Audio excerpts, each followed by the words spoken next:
Hi everyone, it's Simon Keeling here. Thanks again for watching weatherweb.net. It's Tuesday, the 30th of November. November? Of course it's not November. It's October. It's been one of those mornings. Hurricane Sandy, of course, has been in the news big style over the last 24 hours. We've been keeping our eye on it here.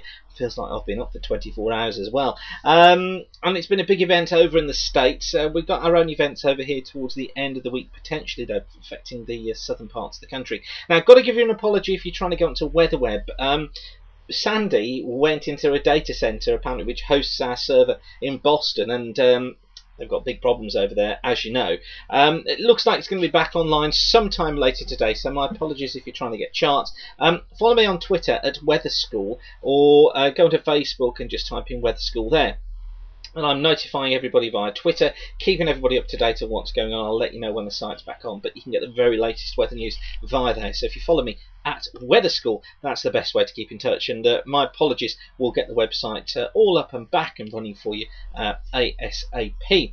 So Sandy's causing the problem, and here is the problem with Sandy. Here's the position over the next few hours, and you can see how she's tracked now inland to a direct hit just south of New York. She's come inland now as a normal depression and is tracking her way northeastwards as she takes a turn during tonight, and then tracks her way northeastwards heading up into Canada. Now it could be that she heads out up here, so getting into the western parts of Greenland. It may be we haven't seen the last of Sandy here, but we'll watch out. It could just be that she dies out as she gets to the west of Greenland, but of course we'll find out over the next couple of days. Now I just wanted to show you why Sandy was so strong.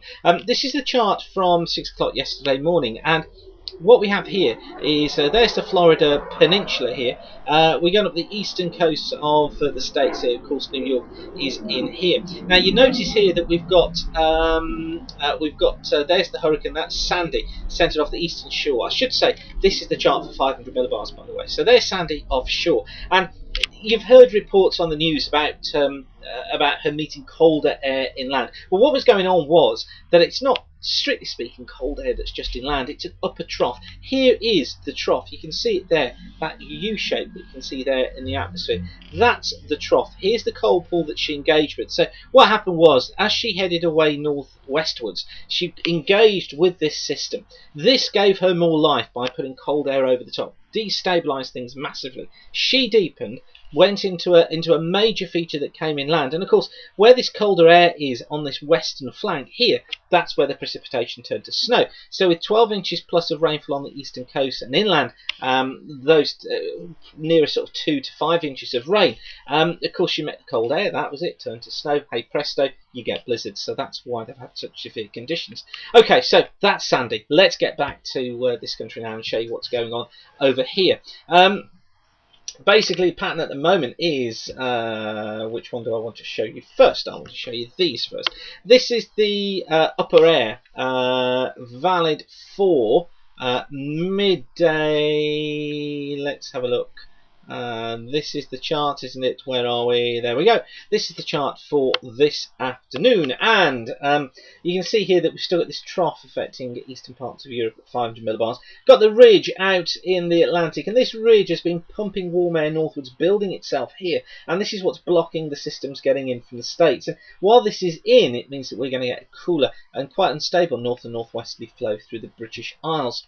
So this is how things look today then. These are the charts, by the way, I should say, from our good friends at weatheronline.co.uk. They've saved the day today. And you see here that we've got low pressure centred off towards the northwest of Scotland. We've got a westerly flow through the country. Still the remnants of a front lying through the channel, but for many it is generally dry, although rain coming into western Scotland and Northern Ireland. As we go through this afternoon, we'll find that area of low pressure is going to be just slipping its way into northwestern parts of the country. Down to the south, though, we stay largely dry, although there will be some heavy showers, look, you'll notice, coming into northwestern England. Also notice the isobars tightening up, so it's becoming breezier across the north of the country during the course of this afternoon and into this evening. Overnight tonight stays breezy in the north, the winds increasing for North Wales as well, and we find more persistent rain into western Scotland, Western Ireland, and still rain affecting northwest England, perhaps the northwestern parts of Wales. Wales. Elsewhere, dry, some clear skies for a trick or not for trick-or-treating tonight. It's some dry and clear skies, ideal for stargazing was what I was going to say. I've got a note here to mention Halloween. I told you it was one of those days. And then it looks like into the morning, that rain by breakfast time is sort of southwest Scotland down through eastern parts of Ireland, getting into the west of Wales, and we have more rain as well, just lining itself up along the south coast, but generally quite light. Quite a breezy morning though, you can see the isobars close together. And then through Wednesday afternoon, well, the rain moves into Wales, some pretty heavy bursts of rain through Wednesday afternoon across Wales and northwest England and southwest England as well. And then this other little feature that develops ahead of the main rain band, just nudging its way onto southern coast, coming through the Isle of Wight, southern counties of England, the eastern Midlands, probably getting into the London area and East Anglia too through the afternoon. Dry and more showery weather follows through Scotland and Ireland, but there will be these 1 or 2 hefty showers affecting northern coasts. Now we get into Halloween evening, and this is your trick-or-treating time. You see, we've got rain, so it's wet, so not good for ghosts and ghouls across England and much of eastern Wales tomorrow evening. It looks like some pretty hefty bursts of rain around. Hooray, I hear many of you cry. But that rain will be clearing its way eastwards through the early hours of the morning, taking heavy rain, which could actually be giving sort of 20 to 30 millimetres of rain in places across East Anglia and the southeast. It'll take that away into the North Sea overnight. Dry weather follows in behind for many of us for Thursday morning, although some heavy showers you can see here affecting western coast. Then through Thursday itself, well, high pressure still in control. Low pressure still in control, but you can see this front here, look, just hanging back across southern coast of England. Some showers affecting northwestern parts of England as well, and some heavy showers here for northern and western Ireland, with strong winds getting up to severe gale force. Elsewhere, we've got sunny spells, and it should be largely dry, although in the afternoon, I think many of these western coasts will be experiencing some heavy showers, although inland areas tending to stay dry with some sunny spells, but you can see here, showers feeding up the channel all the time, bringing some spots of rain to southern coast. Western parts of Scotland, northern and western Ireland, perhaps some more persistent rain here, and windier too. Now, here's the feature we need to watch down to the southwest of Ireland, look, for Friday. Watch what happens to that feature, because it's unclear where this is going to go.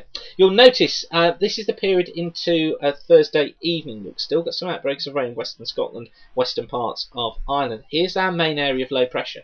That's the parent low, but here's our low, look, coming in through the early hours of Friday morning. It's taking a track at the moment up the channel, bringing some very heavy spells of rain across southern England, some storm force winds possibly across northern France, but the worst of the winds at the moment look to be missing the UK, although Scotland is going to be seeing gales. Now, through Friday morning, look, that takes a turn and heads northeastwards. Now, it's at this time that's critical, because it could be that Friday morning, if that's a little bit further north, even by 100 miles further north, these strong winds are across southern parts of the country, so that could then present some problems across southern coast of England. That then clears away, and then what we're going to find is a southwesterly flow going into the weekend, bringing a mix of sunny spells and showers, most of the showers affecting western parts of the country and along southern coast too. And then low pressure sinks into Ireland by the looks of it into Sunday, bringing more unsettled conditions, again most of the rain to the south and to the west. And then just want to show you this chart for next week, because look, as the low goes eastwards, we return to this northerly flow. This could be the signal for temperatures falling again during next week. High pressure builds to the west. We get this northerly flow. That could be a sign for temperatures to take a tumble. Right, I know this is a long video. Loads of information there. Please keep going back and checking weatherweb.net regularly. Of course, you can subscribe to us here on YouTube too. But please go back and check WeatherWeb regularly. So, once again, thanks for watching. And from quite a sunny Borth here in West Wales, have a great day and keep the sun shining. Bye for now.